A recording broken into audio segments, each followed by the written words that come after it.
هرسم النهاردة الطبيعة الصامتة بالخطوات. أول حاجة عملتها إني رسمت الخط الأرض علشان هيبقى هو زي الترابيزة مثلا اللي حاطين عليها المجسمات. وبعدين رسمت الفازة وعملت لها خط في النص علشان ما تجيش يمين شوية أو شمال شوية، تبقى كده مظبوطة. وعملت لها دورية عشان تحدد الانحناءات بتاعتها وتبقى حلوة. ودلوقتي هننتقل لحتة الإزازة. بعد كده رسمت الاوتلاين بتاع الازازة وعملت له برضو شرطة في النص برضو علشان ما يملش، زي برضو ما عملت مع الفازة. وعملت له دورية عشان برضو احدد له اماكن الانحناءات اللي فوق. وطبعا كل الاوتلاين ده بيتعمل بالاتش بي. ودلوقتي رسمت اوتلاين كوباية، هو مش محتاج برضو خطوط وهكذا، يعني هو سهل، بنبص بس في الصورة وبنعمل زيها. ودلوقتي برسم اوتلاين الطبق اللي ورا. احنا ما بنستعملش لا مسطره ولا برجل ولا اي حاجه، احنا بنحاول نظبط كل حاجه بايدينا وهي تطلع حلوه. وبعد كده زي ما احنا شايفين في الصوره في طبق وجواه كوره، انا رسمت بقى الطبق ده وبعد كده رسمت جواه الكوره.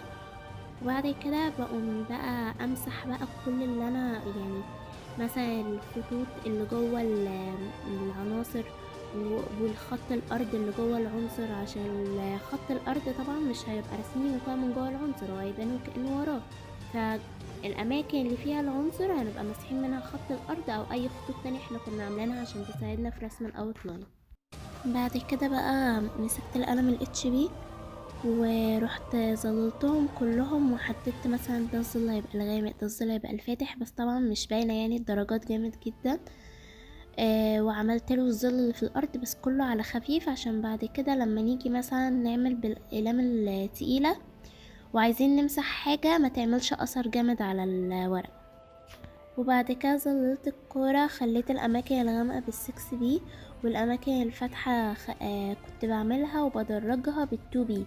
وزي ما كنت عاملة في فيديو فات ان احنا عارفين ازاي بندرج القلم من الغامق للفاتح، يعني ما بنعملش غامق وبعد كده مرة واحدة فاتح، لا من الغامق للفاتح وفي حتت النور. يعني انا الكورة عاملة لها حتة النور كده من تحت كده اهو علشان الظل ما يبانش اللي هو لازق في الكورة.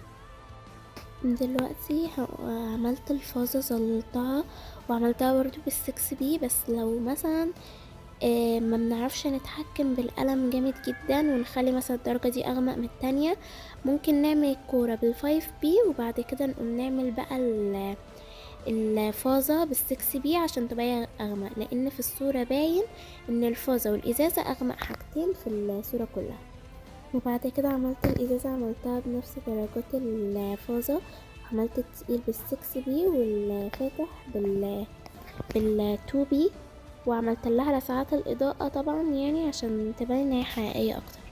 وبعد كده عملنا الكوباية، هي طبعا خفيفة خالص ويعني برضو لونها خفيف خالص في الصورة، فاحنا هناخد التو بي.